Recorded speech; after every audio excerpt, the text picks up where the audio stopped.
கிறிஸ்துவுக்குள் பிரியமான தேவனுடைய பிள்ளைகளே, ஆண்டவராகிய இயேசு கிறிஸ்துவின் நாமத்தில் அன்போடு உங்களை நான் வாழ்த்துகிறேன். இந்த புதிய நாளுக்காக ஆண்டவருக்கு நான் நன்றி சொல்லுகிறேன், ஆண்டவரை துதிக்கிறேன். இந்த நாளில் தியானத்திற்காக எடுத்துக்கொள்ளப்பட்ட பகுதி மத்தேயு 6வது அதிகாரம். 6வது அதிகாரத்தில் நான் சில வசனங்களை உங்களுக்காக வாசிக்கிறேன். மத்தேயு 6வது அதிகாரம் 30 முதல் வாசிக்கிறேன். அற்ப விசுவாசிகளே, இன்றைக்கு இருந்து நாளைக்கு அடுப்பிலே போடப்படும் காட்டுப்பொருளுக்கு தேவன் விதமாக உடுத்துவித்தால் உங்களுக்கு உடுத்துவிப்பது அதிக நிச்சயம் அல்லவா? ஆகையால் எண்ணத்தை உண்போம், எண்ணத்தை குடிப்போம், எண்ணத்தை உடுப்போம் என்று கவலைப்படாதீர்கள். இவைகளை எல்லாம் அஞ்ஞானிகள் நாடி தேடுகிறார்கள். இவைகளெல்லாம் உங்களுக்கு வேண்டியவைகள் என்று உங்கள் பரமபிதா அறிந்திருக்கிறார். முதலாவது தேவனுடைய ராஜ்யத்தையும் அவருடைய நீதியையும் தேடுங்கள், அப்பொழுது இவைகளெல்லாம் உங்களுக்கு கூட கொடுக்கப்படும். ஆகையால் நாளைக்காக கவலைப்படாதிருங்கள். நாளைய தினம் தன்னுடையவைகளுக்காக கவலைப்படும். அதாவது நாளுக்கு அதினதின் பாடு போதும். சகோதர சகோதரிகளே, கிறிஸ்தவ வாழ்க்கையில், விசுவாச வாழ்க்கையில், விசுவாசத்திற்கு எதிரி 2 காரியங்கள். ஒன்று கவலை, இன்னொன்று பயம்.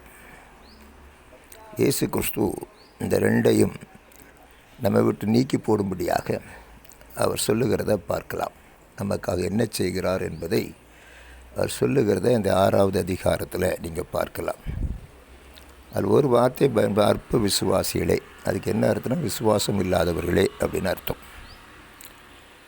விசுவாசம் இல்லாதவர்கள் தேவனுக்கு பிரியமாக இருக்க முடியாது. விசுவாசம் இல்லாதவர்கள் தேவனுடைய ராஜ்யத்தை சுதந்திரிக்க முடியாது. விசுவாசம் இல்லாமல் எந்த ஒன்றையுமே தேவனிடத்தில் பெற்றுக்கொள்ள முடியாது. அதனால் அவர் சொல்கிறார், இந்த கவலை பெரும்பாலும் எதை அடுத்தது அப்படின்னு பார்த்தீங்கன்னா நாளைய தினத்தை குறித்தது. நாளைக்கு என்ன செய்வோம், எதிர்காலத்துக்கு என்ன செய்ய போகிறோம், பிள்ளைகளுக்கு என்ன செய்ய போகிறோம், நமக்கு என்ன செய்ய போகிறோம், வியாதி வந்தால் என்ன செய்ய போகிறோம், பலகீனம் வந்தால் என்ன செய்ய போகிறோம், அப்படி ஒன்றுனையாக நினைத்து கவலைப்பட்டு கொண்டே வருகிறோம். அவர் சொல்கிறார், கவலைப்படாதீர்கள், கவலைப்படாதீர்கள். அதுக்கு முன்னால் நிறைய உதாரணத்தை சொல்கிறார். காட்டு புஷ்பங்களை பாருங்கள், ஆகாயத்து பறவைகளை பாருங்கள், அதெல்லாம் நான் பிழைப்பு விட்டுக்கிறேன், நடத்துகிறேன்.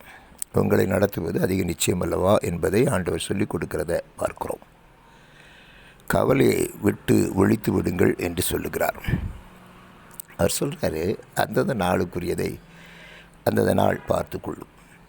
இதுதான் ஆண்டவர் நமக்கு வைத்திருக்கிற அற்புதமான காரியம்.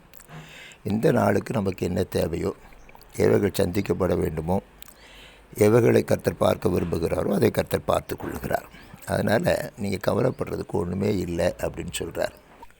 அப்போஸ்தலனாகிய பேதுரு சொல்லுகிறார், அவர் உங்களை விசாரிக்கிறவரானபடியால் உங்கள் கவலைகளை அவர் மேலே வைத்து விடுங்கள்.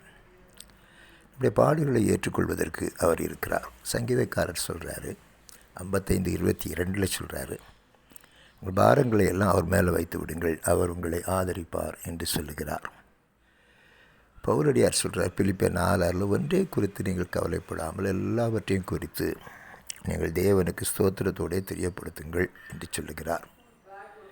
இயேசு கிறிஸ்து சொல்கிறார், பொல்லாதவர்களாய் நீங்கள் உங்கள் பிள்ளைகளுக்கு நல்ல ஈவுகளை கொடுக்க அறியும் போது பரமபிதா தமிழத்தில் வேண்டிக் கொள்கிற தம்முடைய பிள்ளைகளுக்கு நன்மையானவர்களுக்கு கொடுப்பது அதிக நிச்சயம் அல்லவா என்று சொல்லியிருக்கிறார். ஒரு வார்த்தை கூட போய் சொல்லுகிறதில்லை, மாறுகிறதில்லை.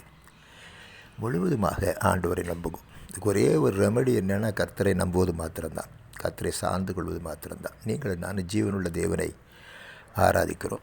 அந்த ஜீவனுள்ள தேவன் எப்பொழுதும் நம்மோடு கூட இருக்கிறார். அது நம்மை விட்டு விலகுவதே இல்லை, நம்மை கைவிடுவதும் இல்லை.